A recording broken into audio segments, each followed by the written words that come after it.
You make me look bad at parties." At first, I brushed it off, thinking it was a passing remark, maybe even a joke. But as her words echoed in my mind, they weighed heavier with each passing hour.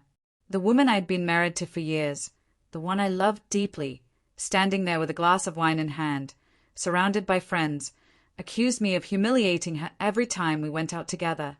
It all began at a friend's housewarming. The room was alive, music playing softly, laughter blending with overlapping conversations.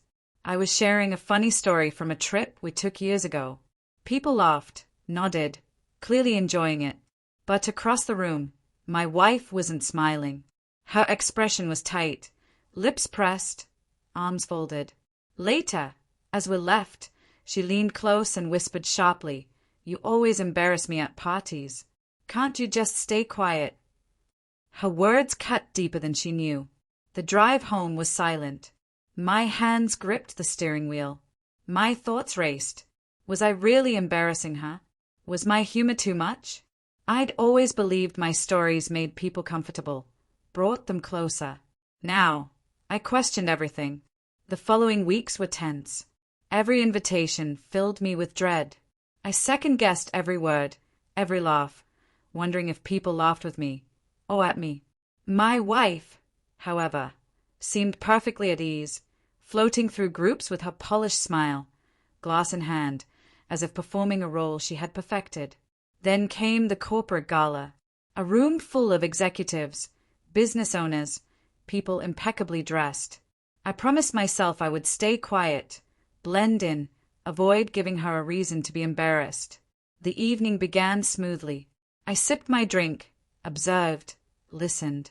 She seemed pleased, networking, smiling, moving effortlessly. But then something unexpected happened.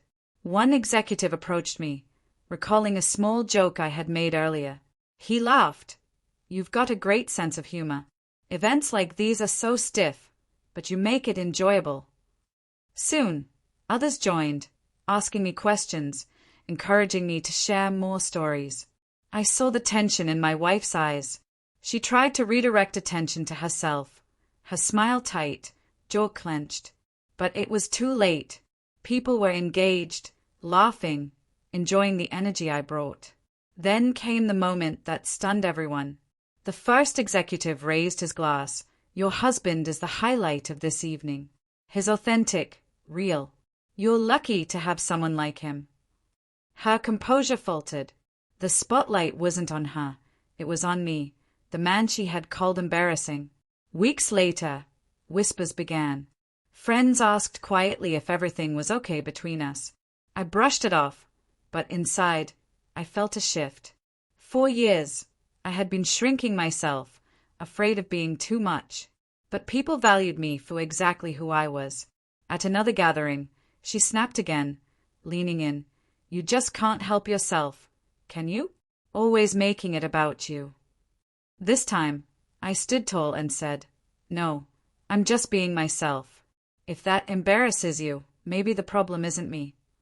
The room went silent. People nodded, recognizing the truth. That was the night I stopped apologizing for being me. Her criticisms weren't about me. They were about how insecurities and need for control. I learned something profound. Never dim your light because someone else feels uncomfortable. Being yourself might upset some, but it draws the right people, those who appreciate you for who you are. And my wife? That night revealed the truth, not about me, but about her own bitterness.